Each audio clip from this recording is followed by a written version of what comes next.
السلام علیکم۔ جیسا کہ آپ جانتے ہیں فیڈرل بورڈ نے نئے طرز کا پرچہ متعارف کروایا ہے جو کہ ایک مثبت قدم ہے۔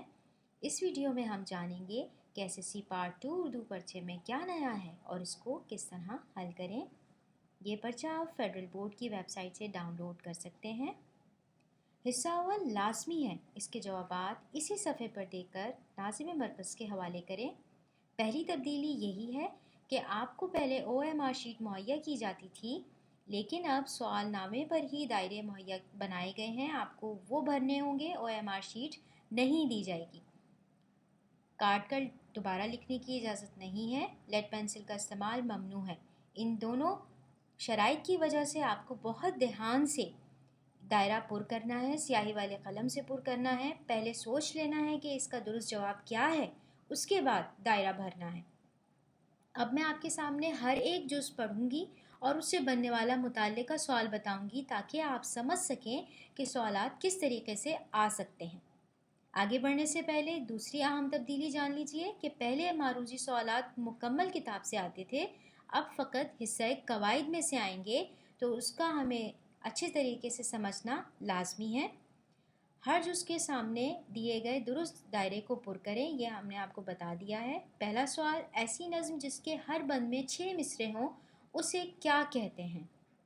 آپ کو پہلی چیز کا خیال رکھنا ہے کہ یہ مصرے ہیں، شعر نہیں ہیں۔ 6 مصرے مسدس کہتے ہیں، 5 ہوں تو مخمس کہتے ہیں، 4 ہوں تو رباعی کہتے ہیں، 3 ہوں تو ثلاثی کہتے ہیں۔ اب یہ سوال اس طریقے سے پھیر کر آ سکتا ہے، ایسی نظم جس کے ہر بند میں 3 اشعار ہوں اسے کیا کہتے ہیں؟ تو بچے وہ بھی مسدس ہوگا، کیونکہ مصرے 2 مل کر ایک شعر بناتے ہیں، تو اگر 3 اشعار ہوں گے مطلب 6 مصرے ہوں گے اور وہ مسدس کہلائے گی۔ اسی طریقے سے وہ اگر پوچھ لے ایسی نظم جس کے ہر بند میں 2 اشعار ہوتے ہیں اسے کیا کہتے ہیں، تب بھی آپ سمجھ جائیں گے کہ یہ رباعی کی بات ہو رہی ہے۔ آگے بڑھتے ہیں، ایسی نظم کو کیا کہتے ہیں جس میں واقعہ کربلا کو موضوع سخن بنایا گیا ہو، تو اس کو مرثیہ کہتے ہیں۔ کسی شہنشاہ یا بڑے کی تعریف کی جائے تو اسے قصیدہ کہتے ہیں۔ یہ دونوں کا بنیادی فرق ہے کہ پوچھا جاتا ہے مرثیے کا متضاد کیا ہے تو وہ قصیدہ ہے۔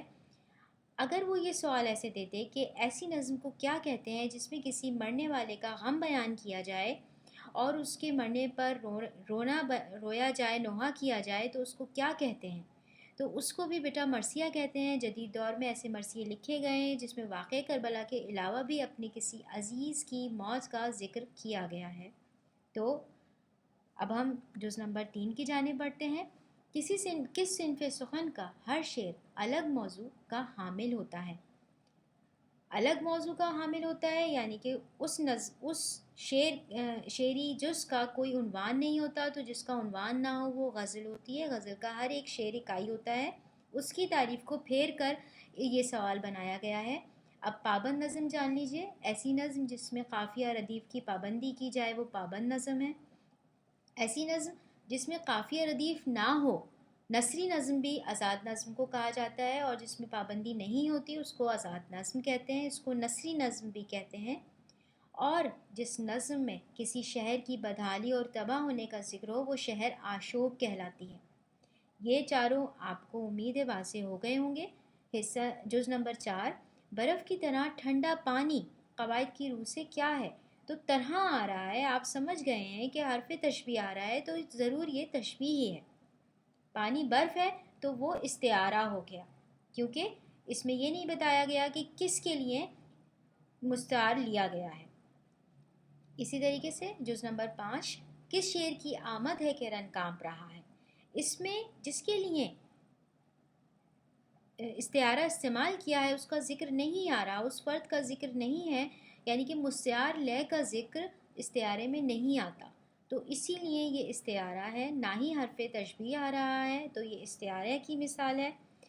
اور مستعار من کا ذکر آتا ہے، یہ سوال ایسے بھی آ سکتا ہے کہ استعارے میں کس رکن کا ذکر نہیں ہوتا جبکہ وہ اس کا رکن ہوتا ہے، وہ مستعار لے ہے۔ مستعار لے وہ فرد یا چیز جس کے لیے کوئی لفظ یا خوبی ادھار لی جائے۔ جس طریقے سے کس شعر کی آمد ہے، یہ حضرت علی یا حضرت عباس کے لیے مثال ہے، ان کے لیے استعارہ ہے کہ کس شعر کی آمد ہے کہ رن کانپ رہا ہے، تو ان کا نام نہیں آیا یعنی کہ مستعار کا ذکر نہیں آیا تو یہ استعارہ ہے، نہ ہی ہم نے کوئی حرف تشبیہ استعمال کیا ہے۔ جملہ اسمیہ کے کتنے اجزاء ہیں؟ اس کے اجزاء 3 ہیں۔ یہ بات ذہن میں رکھیے گا کہ جملہ کوئی سا بھی ہو، جملہ فعلیہ ہو یا اسمیہ، دونوں کے 3 ہی اجزاء ہیں، ٹھیک ہے۔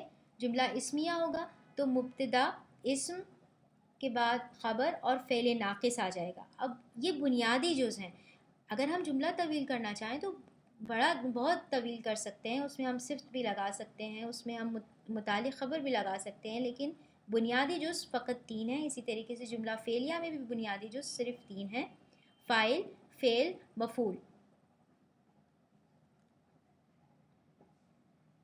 سوال نمبر 7، علی بہادر ہے۔ اس جملہ اسمیہ میں قواعد کی روح سے علی کو کیا کہیں گے؟ علی کیونکہ نام ہے اور جملہ اسمیہ ہے تو یہ مبتدا ہے۔ مبتدا کو ہم مسند الہ بھی کہتے ہیں۔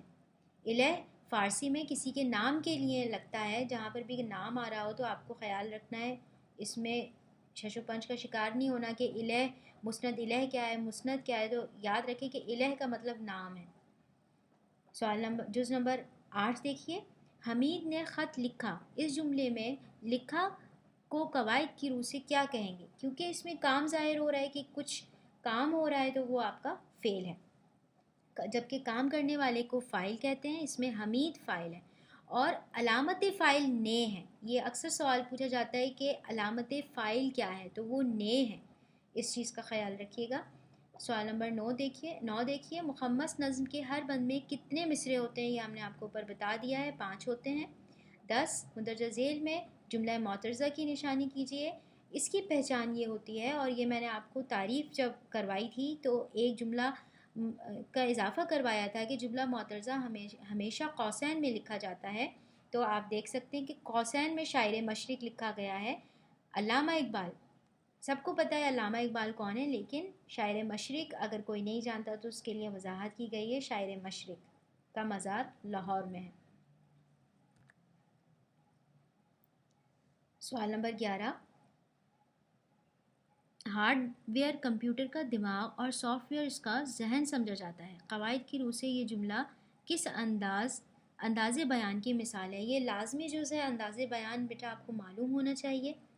دفتری جو دفتر میں بولی جانے والی زبان ہوتی ہے، قانونی جو کہ عدالتوں میں بولی جانے والی زبان ہے، تکنیکی جو کہ hard where soft where technology سے متعلق ہے، وہ تکنیکی زبان ہے، اور ادبی زبان مختلف ہے، یعنی کہ جو بھی آپ اردو ادب میں پڑھتے ہیں، آپ کے تمام مضامین، تمام نظمیں، تمام غزلیں ادبی پیرائے میں آتی ہیں۔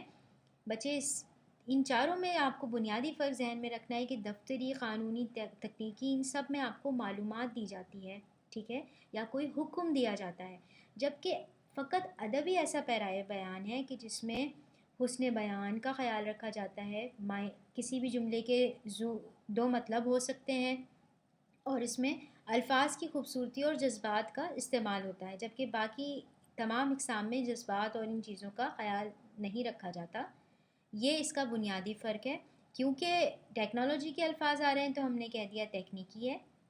آگے بڑھتے ہیں۔ اسی طریقے سے صحافتی بھی ہوگا، اگر کوئی اخباری ٹکڑے کا آ جائے تو آپ سمجھ جائیں گے کہ یہ اخبار کی کوئی سرخی ہے، تو آپ اس کو صحافتی پر ٹک کر دیں گے، بھر دیں گے وہ دائرہ۔ آگے دیکھیے، جز نمبر 12، ابن مریم ہوا کرے کوئی، میرے دکھ کی دوا کرے کوئی۔ اس شعر میں قواعد کی روح سے ہوا اور دوا کیا ہیں؟ یہ قافیہ ہیں۔ ہم آواز الفاظ کو قافیہ کہتے ہیں، ایک جیسے الفاظ کو ردیف کہتے ہیں۔